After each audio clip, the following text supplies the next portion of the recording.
Hello dear students, कैसे हैं आप सभी। Good morning. सभी बच्चे शांति से बैठ जाएं। आईसीटी वर्चुअल क्लासरूम देहरादून में आप सभी का स्वागत करती हूं। मेरा नाम समता है और बच्चों मैं आपकी साइंस की टीचर हूं, आपकी विज्ञान की अध्यापिका, जो आपको साइंस को समझने में आपकी हेल्प करूंगी। आप सब अब तक मुझे पहचान गए होंगे। सभी बच्चे क्लास 6 में नए हैं जो क्लास 5 को पास करके आए हैं। पहला चैप्टर आप लोगों का food and where does it come from, यानी कि भोजन और ये कहाँ से आता है। ये चैप्टर आपका 100% कंप्लीट हो गया है। आशा करती हूँ उसके सारे कॉन्सेप्ट्स आपके क्लियर हो गए होंगे और सारी बातें उसकी आपको समझ में आ गई होंगी। चैप्टर नंबर 1 से रिलेटेड अगर कुछ भी आपको कंफ्यूजन है, समझ में नहीं आया है, तो वो आप आज क्लास के लास्ट में पूछ सकते हैं। आज हम शुरू करेंगे चैप्टर नंबर 2, जिसका नाम है कंपोनेंट्स ऑफ फूड, यानी कि भोजन के अंदर जो कंपोनेंट्स हैं, भोजन के घटक हैं, वो कौन कौन से हैं और उसके अंदर कौन कौन से पोषक तत्व पाए जाते हैं, किस तरह से मिलके कौन कौन से कंपोनेंट्स से मिलकर के एक संतुलित आहार बनता है, उसके बारे में हम इस चैप्टर में जानेंगे।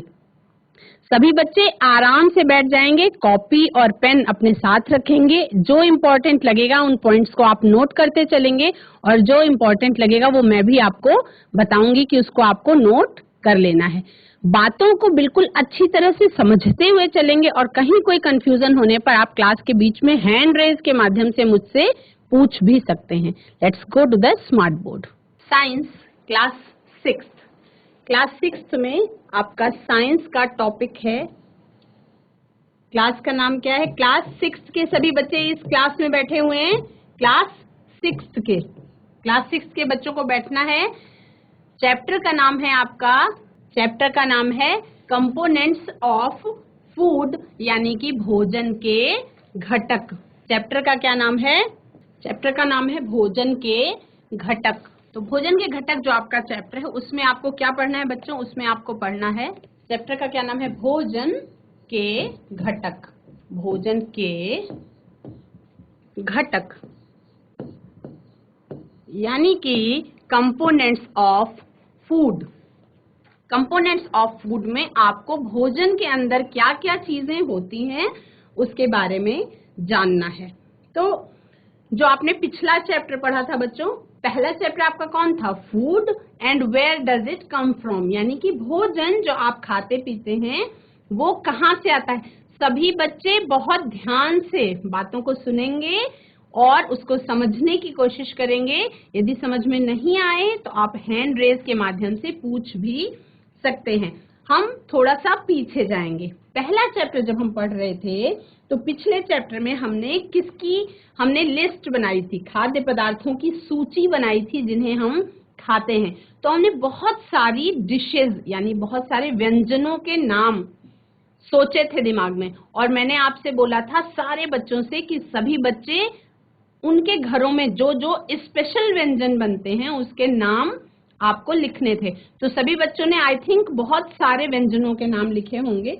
अब ये जो व्यंजन थे ये अलग अलग भागों में खाए जाने वाले अलग अलग व्यंजनों के बारे में आपको पता चला था। जैसे कि साउथ इंडियन लोग ज्यादातर डोसा, इडली, सांभर ये सब खाते हैं। जब हम उत्तर भारत की बात करते हैं तो यहाँ पे लोग ज्यादातर गेहूं से बने हुए उत्पाद खाते हैं। जब हम बात करते हैं महाराष्ट्र के साइड की तो वहां पे अलग तरीके का खाना खाया जाता है, और वेस्टर्न एरिया में गुजरात की तरफ भी अलग तरीके का खाना खाया जाता है। यानी कि आसाम में, बंगाल में, हमारा देश इतना बड़ा है तो हमारे देश में जो भी अलग अलग राज्य हैं हर जगह पर अलग अलग खान पान होता है। इवन अगर हम अपने राज्य उत्तराखंड की भी बात करें तो उत्तराखंड में भी एकदम पहाड़ी एरिया जो है, जिसे हम दुर्गम क्षेत्र कहते हैं, वहां का खान पान और जो मैदानी क्षेत्र हैं थोड़े बहुत, वहां के खान पान में भी डिफरेंस होता है। जैसे हरिद्वार का खान पान अलग होगा और पिथौरागढ़ के लोगों का खान पान अलग होगा। क्यों? अवेलेबिलिटी और मौसम के आधार पे खान पान जो है वो अलग अलग होता है। तो अब अगर हम भोजन के प्रकारों के बारे में चर्चा करें, जैसे कि किसी बच्चे ने लंच के टाइम में चपाती, दाल और बैगन का भरता खाया हो सकता है दूसरा कोई बच्चा अपने घर में चावल, सांभर और भिंडी भिंडी की सब्जी ये खाया हो, तो इसका मतलब कि अलग भोजन जो आपका है, इसमें आपके भोजन में कुछ लोग इडली खाते हैं, कुछ लोग अप्पम खाते हैं, कुछ लोग डोसा खाते हैं, कुछ लोग चावल खाते हैं, कुछ लोग मछली, मांस, अंडे और सब्जियां कुछ भी खा सकते हैं, यानी कि अलग अलग व्यंजन जो है वो होता है। तो आप सभी जानते हैं कि जो आपका भोजन है या पूरे भारत में जहां पे भी भोजन खाया जा रहा है, तो जो खाना खाया जाता है उसमें एक ना एक व्यंजन ऐसा होता है जो किससे मिलकर के बनता है, जो अनाज का बना हुआ होता है। इस बात को बहुत ध्यान से समझेंगे। आप सबको पता है कि जैसे मान लीजिए कि हमारी थाली में दाल है, चावल है, सब्जी है, सलाद है, रायता है, अचार है, रोटी है, तो इसमें चावल और रोटी अनाज की बनी हुई है ना। तो कोई ना कोई एक व्यंजन ऐसा होता है जो अनाज से बना हुआ होता है। दूसरे खाद्य पदार्थों में या तो दाल होगी, या रायता हो सकता है, या मछली होगी, या किसी के व्यंजन में मांस हो सकता है, यानी कि चिकन हो सकता है, मटन हो सकता है, कुछ भी हो सकता है। और कुछ लोग सब्जी खा सकते हैं उसकी जगह पे। कुछ लोग अपने भोजन में दही को शामिल कर सकते हैं, कुछ लोग मट्ठा को शामिल कर सकते हैं। तो यानी कि अलग अलग चीजें जो है, किस तरह से खाने की थाली तैयार होती है और उसमें क्या क्या चीजें होनी चाहिए, क्या क्या चीजें नहीं होनी चाहिए, उसको हम ध्यान से समझने की कोशिश करेंगे। तो आगे बढ़ते हैं, हम देखेंगे आप क्या है major nutrients of food and their importance. Major nutrients of food and their importance, यानी कि मुख्य पोषक तत्व और उनकी महत्ता, तत्व और उनका महत्व। तो आप सबको पता है कि हम लोग अलग अलग तरीके की फूड आइटम्स खाते हैं। We eat a variety of food items such as chapatis, pulses, chapatis का मतलब रोटी, पल्सेस का मतलब दालें, डिफरेंट वेजिटेबल्स यानी विभिन्न प्रकार की सब्जियां, मीट यानी कि मांस, एग्स यानी कि अंडे, मिल्क और दूध इत्यादि, यानी कि जो हमारी भोज्य सामग्री है, हम जो खाते हैं, जो हमारा खाद्य पदार्थ है, वो कैसा है, उसमें वैरायटी है, उसमें विविधता है, जिसके बारे में हमने अभी चर्चा करी। पिछले चैप्टर में भी हमने इसी के बारे में चर्चा करी थी कि हर एक बच्चा अपने घर से अलग तरीके का नाश्ता खा के आता है, दिन में लंच में भी वो अलग तरीके का खाना खाता है, और अलग अलग घरों में, इवन एक ही कॉलोनी के अलग अलग घरों में अलग अलग तरीके का व्यंजन बनता है, लंच में भी, डिनर में भी और ब्रेकफास्ट में भी। कभी ऐसा नहीं होगा कि सभी घरों में एक जैसा ही भोजन बने, ऐसा नहीं हो पाता। तो we are often advised by our parents. आप सभी बच्चों को ये चीज बिल्कुल, बच्चों विज्ञान विषय है जिसको आप अपने डेली लाइफ से कनेक्ट करेंगे। डेली आपके मम्मी पापा आपसे क्या कहते हैं, क्या कि हर तरीके का खाना खाना सीखो, हर तरीके का जो मैं तुम्हें खाने के लिए देती हूँ वो तुम्हें खाना ही है, हर तरीके का खाना खाना सीखो। क्यों कहती हैं, उसके पीछे का कारण आपको आज की क्लास में समझ में आएगा। हमारे पेरेंट्स के द्वारा हमें, पेरेंट्स कहते हैं कि eat various types of food items, यानी विविध प्रकार के खाने को आप खाइए। जैसे सब्जी में बहुत से बच्चे हैं केवल आलू की सब्जी पसंद करते हैं, लेकिन जो मम्मी पापा हैं, पेरेंट्स हैं, वो क्या दबाव डालते हैं कि नहीं तुम्हें तोरी की भी सब्जी खानी है, भिंडी भी खानी है, या मम्मी सीधा कह देंगी कि जो किचन में बनाऊंगी वो सब खाना ही खाना है। क्यों ऐसा करती हैं, उसके पीछे कुछ बहुत बड़ा महत्वपूर्ण कारण होता है। उस कारण को समझने की कोशिश करेंगे। अब बताओ, क्या आप बता सकते हो, कैन यू टेल व्हाई, क्यों वो ऐसा कहती हैं कि आपको अलग अलग तरीके का खाना खाना चाहिए। This is because each food item usually consist of one और मोर इंग्रेडिएंट्स, यानी कि हर एक जो खाद्य पदार्थ होता है उसमें एक या एक से ज्यादा संघटक हो सकते हैं। इंग्रेडिएंट्स का मतलब और कंपोनेंट्स में क्या अंतर है, ये बच्चों को समझ में आना चाहिए। संघटक का मतलब जो चीज के साथ मिल करके वो डिश बन रही है, और कंपोनेंट्स वो होंगे जो उसके अंदर पोषक तत्व पाए जाते होंगे, है ना। तो जैसे अगर हम सबसे साधारण रोटी की बात कर दे, तो रोटी बनाने में दो इंग्रेडिएंट्स की जरूरत हो गई। एक तो होता है आटा, जो विभिन्न प्रकार का हो सकता है, और दूसरा होता है उसके आटे को गूंदने के लिए यूज होने वाला पानी। तो ईच इंग्रेडिएंट यानी किसी भी व्यंजन को बनाने के लिए जो संघटक यूज होते हैं, उनमें contains some important component required by our body. हर संघटक में जो भी खाद्य पदार्थ हम बनाते हैं, जो भी व्यंजन हम बनाते हैं, उसको बनाने के लिए जो रॉ मटेरियल यूज होता है, उस रॉ मटेरियल में कुछ न कुछ ऐसे तत्व पाए जाते हैं, कुछ न कुछ ऐसे महत्वपूर्ण कंपोनेंट पाए जाते हैं जिसकी हमारे शरीर को जरूरत होती है ना। कहते हैं कि किसी भी चीज की यदि हमारे शरीर को, अगर हमारे शरीर को ऊर्जा की या भोजन की आवश्यकता ना होती तो शायद हमें भूख भी ना लगती। हमें भूख लगती है इसलिए क्योंकि शरीर में उन कंपोनेंट्स की जरूरत होती है, और उन कंपोनेंट्स की जरूरत को पूरा करने के लिए हम क्या करते हैं, भोजन खाते हैं, हम लोग खाना खाते हैं, और खाने का पाचन होता है हमारे शरीर में, डाइजेस्ट हो जाता है, ये आप सभी को पता है, और उसके बाद हमें क्या मिल जाती है, एनर्जी मिल जाती है। These important components are known as nutrients। जो महत्वपूर्ण कंपोनेंट्स जिसके बारे में हम बात कर रहे हैं बच्चों, इसको हम कहते हैं न्यूट्रिएंट्स, या इन्हें हम क्या कहते हैं, सभी बच्चे एक साथ बोलेंगे, भोजन में हमारे क्या पाया जाता है, न्यूट्रिएंट्स पाए जाते हैं। क्या पाए जाते हैं, न्यूट्रिएंट्स। और न्यूट्रिएंट्स को ही हम हिंदी में क्या कहते हैं, पोषक तत्व। यानी कि हमारे शरीर के पोषण के लिए जो भोजन में मौजूद तत्व है महत्वपूर्ण, उन्हें हम पोषक तत्व या न्यूट्रिएंट्स कहते हैं। तो अब हम न्यूट्रिएंट्स के बारे में जानेंगे कि कौन कौन से न्यूट्रिएंट्स हैं जिनकी हमारे शरीर को जरूरत होती है। कौन कौन से ऐसे न्यूट्रिएंट्स हैं जिनकी हमारे शरीर को जरूरत होती है। सभी बच्चे ध्यान से बैठेंगे, ध्यान से सुनेंगे, लिखेंगे कॉपी में न्यूट्रिएंट्स। सभी बच्चे अपनी कॉपी में लिखेंगे पोषक तत्व, डैश लगाएंगे, हेडिंग डालेंगे पोषक तत्व। इंग्लिश में लिखने वाले बच्चे स्क्रीन से कॉपी करेंगे, और हिंदी में जो बच्चे लिख रहे हैं वो मेरी आवाज को सुन करके लिखेंगे।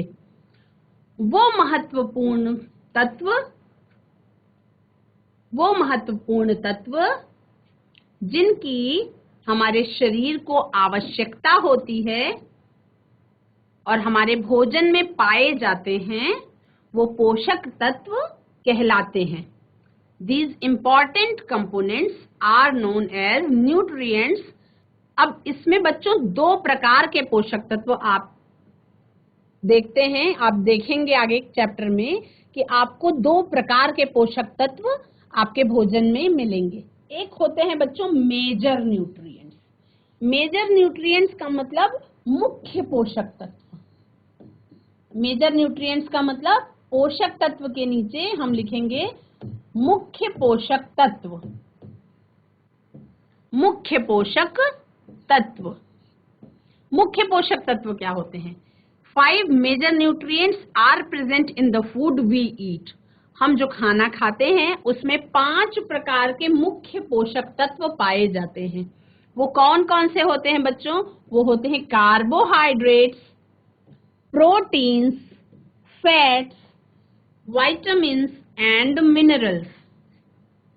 5 प्रकार के मुख्य पोषक तत्व होते हैं जो आपको भोजन में मिलते हैं या आपके भोजन में मौजूद होते हैं। ठीक है, तो लिखेंगे 5 मुख्य प्रकार के पोषक तत्व निम्नलिखित हैं। ये लिखेंगे और डैश करके लिखेंगे कार्बोहाइड्रेट्स। लिखेंगे 5 मुख्य प्रकार के 5 पोषक तत्व होते हैं जो निम्नलिखित हैं। लिखेंगे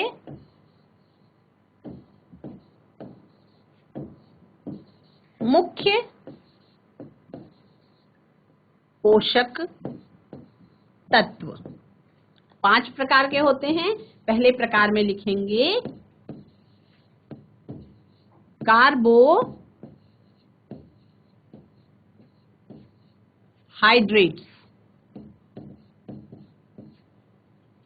दूसरे प्रकार में लिखेंगे प्रोटीन्स। बच्चे इस बोर्ड से ही कॉपी कर सकते हैं। तीसरे प्रकार में लिखेंगे vitamin.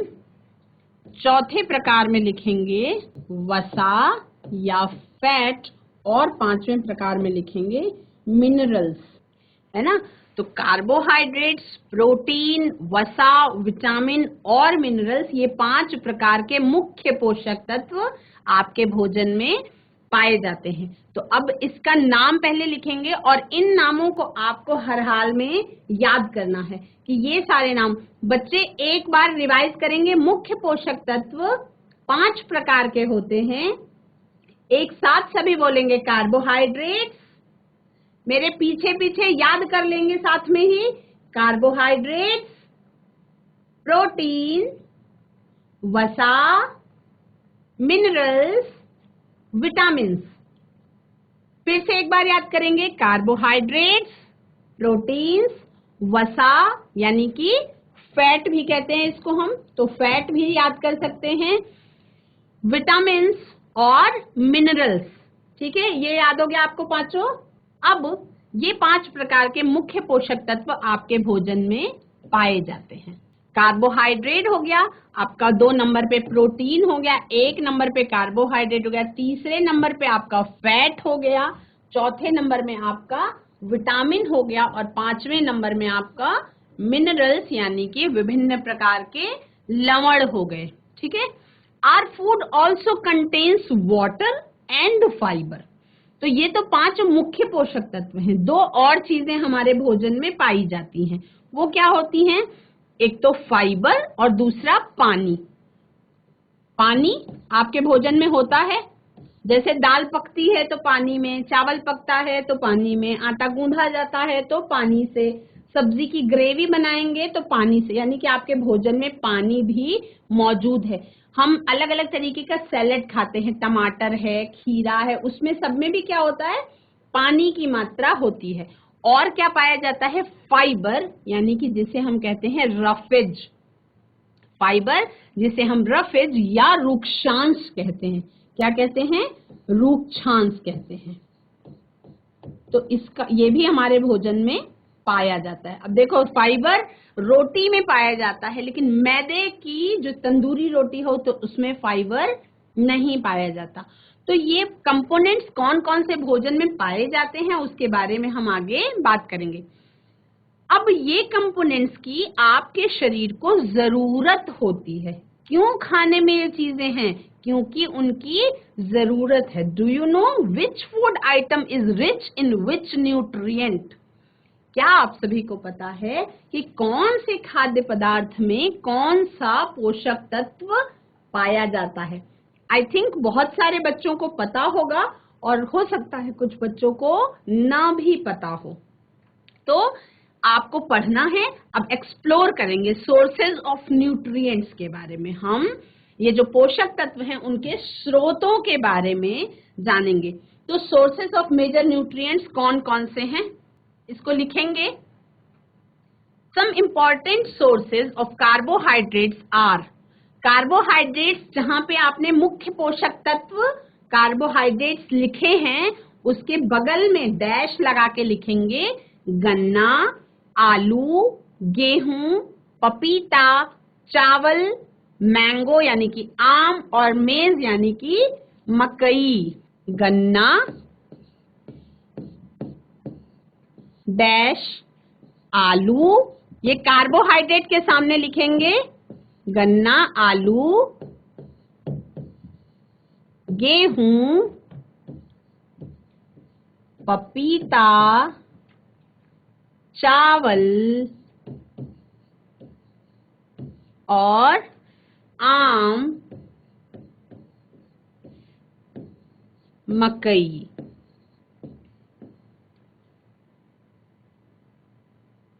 Some important sources of proteins, यानी प्रोटीन किस किस चीज में पाया जाता है। कार्बोहाइड्रेट के बारे में आप सभी ने लिख लिया कि गन्ना, आलू, गेहूं, पपीता, चावल, आम, मकई, इन चीजों में कार्बोहाइड्रेट पाया जाता है।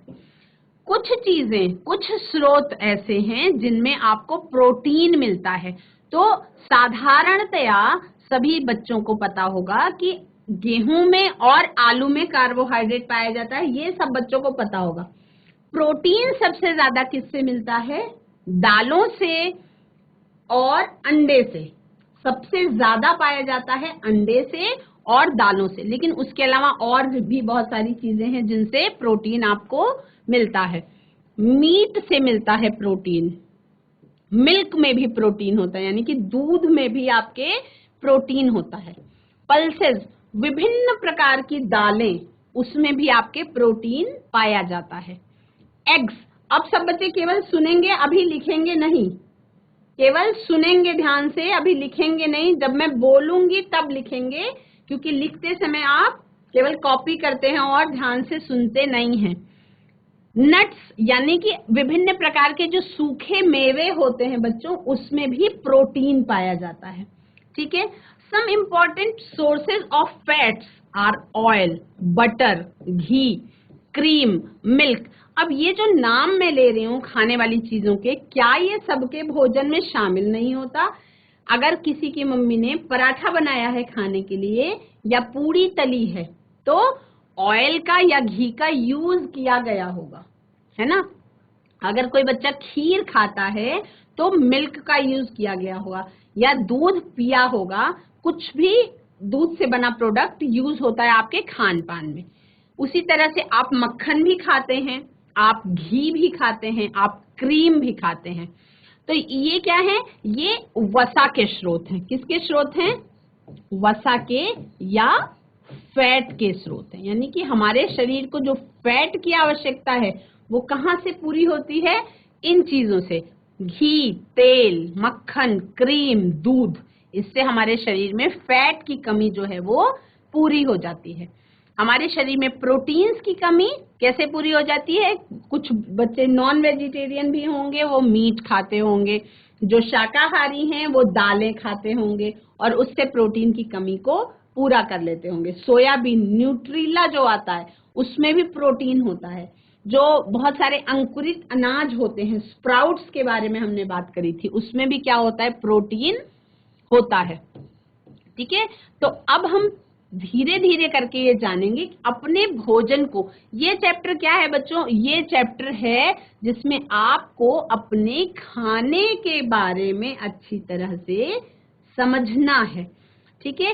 कुछ अब 5 मुख्य पोषक तत्वों की हमने बात करी है: कार्बोहाइड्रेट्स, प्रोटीन्स, फैट, विटामिन्स और मिनरल्स। तो हम एक एक करके उसके बारे में जानेंगे।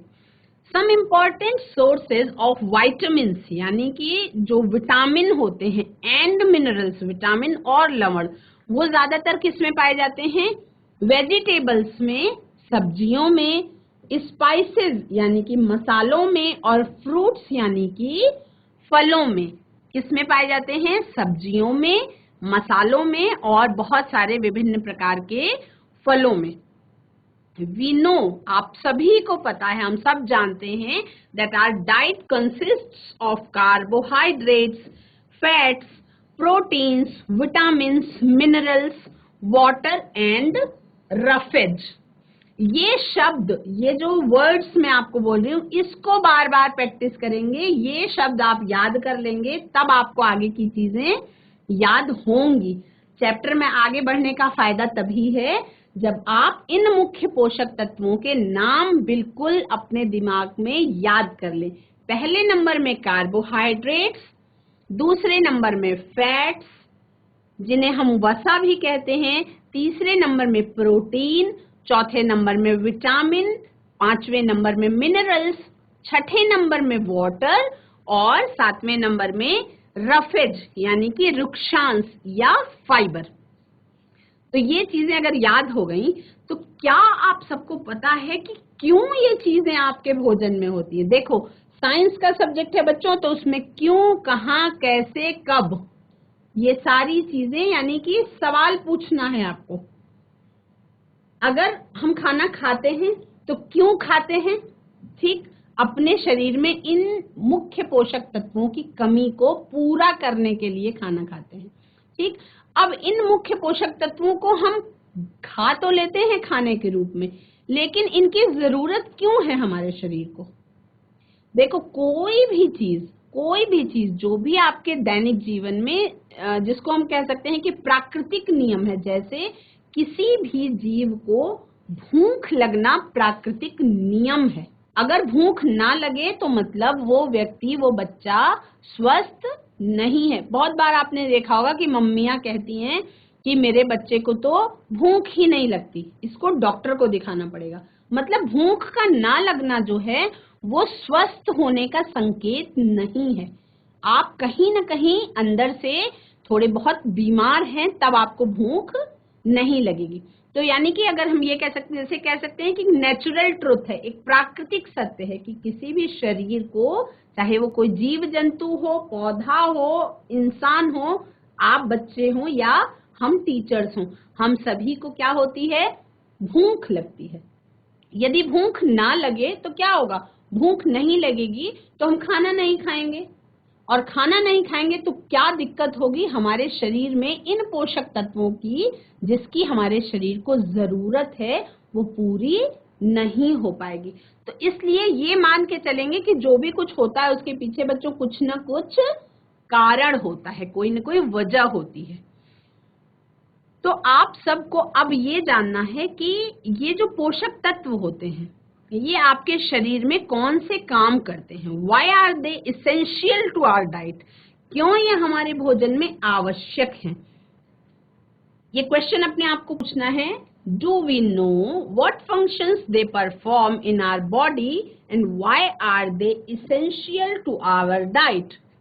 यानी कि आपके भोजन में, ये क्वेश्चन सब बच्चे सोचेंगे, विचारेंगे और इसके बारे में घर में भी पूछ के आएंगे या आपस में बातचीत करेंगे कि आखिर क्यों हम खाना खाते हैं। वो जो खाना खाते हैं उसमें पोषक तत्व जो मौजूद होते हैं वो आपको, आपके शरीर में क्या काम करते हैं और क्यों वो आपके भोजन में आवश्यक रूप से मौजूद होने चाहिए। ठीक है, पहले तो मुख्य पोषक तत्वों को याद करेंगे, इन नामों को, और उसके बाद क्यों आपके शरीर में इसकी जरूरत है और इसके क्या क्या काम है उसके बारे में आप सोचेंगे। अगले सेशन में मैं इसको आपको एक्सप्लेन करूंगी। बच्चों, आज की क्लास में आप सभी ने भोजन के बारे में बहुत अच्छी तरह से जाना। जीआईसी जयंती कोट का बच्चा बात करना चाहता है। बेटा बोलो, गुड मॉर्निंग, शुभ प्रभात। माइक को ऑन करिए बेटा, माइक को ऑन कर लीजिए। बोलो बेटा, माइक को ऑन करो, मेरी आवाज आ रही है? Yes ma'am. गुड मॉर्निंग, कैसे आप बच्चा? गुड मॉर्निंग, क्या नाम है आपका बेटा? अनिरुद्ध ममगाई। क्या नाम है बेटा? अनिरुद्ध ममगाई। Yes ma'am. बहुत अच्छा नाम है बेटा। क्या पूछना है? मैम जो आपने सवाल पूछा था। अच्छा, आज बताओ, आज ही बताओ, उसका जवाब आपको आता है, बताइए। सर एक बार मैम, एक बार फिर रिपीट कीजिए।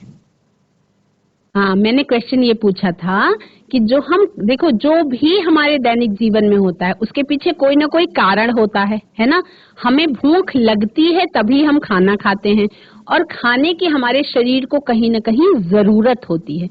तो हमारे शरीर में जो हम खाना खाते हैं उसके थ्रू हमारे शरीर में बहुत सारे पोषक तत्व यानी कि न्यूट्रिएंट्स हम लेते हैं। तो वो न्यूट्रिएंट्स का हमारे शरीर में क्या काम है और वो न्यूट्रिएंट्स की हमारे शरीर को क्या जरूरत है, क्यों हम खाना खाते हैं, हमें भोजन की क्यों जरूरत है और जो पोषक तत्व हैं वो कौन कौन से हैं, उनके हमारे शरीर में क्या क्या काम है। सवाल तो बहुत बड़ा है, हम 5 मिनट में तो इसका आंसर नहीं कर पाएंगे, लेकिन फिर भी आप बताओ कि आपको क्या, इसके बारे में कितना जानते हैं आप?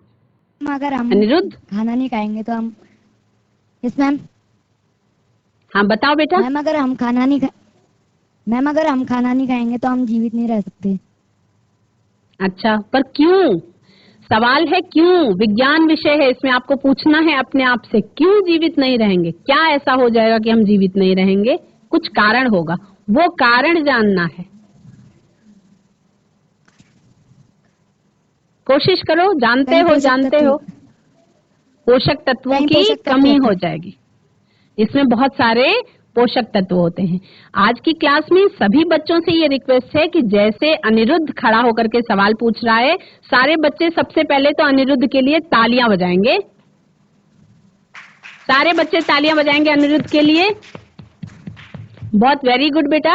अनिरुद्ध की तरह ही बहुत सारे बच्चे हैं जो खड़े होके माइक से सवाल पूछ सकते हैं, और आप जब पूछेंगे तो आपको बहुत मजा भी आएगा और आपका कॉन्सेप्ट एकदम क्लियर हो जाएगा।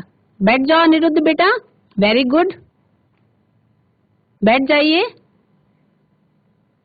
कल की क्लास में जैसे अनिरुद्ध ने खड़े होकर के सवाल पूछा, कल की क्लास में हम इस सवाल पर डिस्कशन करेंगे, इस सवाल पर चर्चा करेंगे कि क्यों हम खाना ना खाएं तो जीवित नहीं रह पाएंगे, क्या ऐसा कारण है।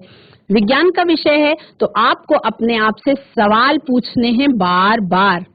क्यों खाना नहीं खाएंगे तो क्यों जीवित नहीं रह पाएंगे, क्या कारण है जिसलिए हम खाना खाते हैं। बहुत सारे सवाल हैं जिसके बारे में बच्चों को जानना है और बच्चे एक्सप्लोर करेंगे और बहुत सारी चीजों को हम नित्य नए ज्ञान को सीखेंगे। आज की क्लास में इतना ही। That's all for today. Have a nice day. Take care.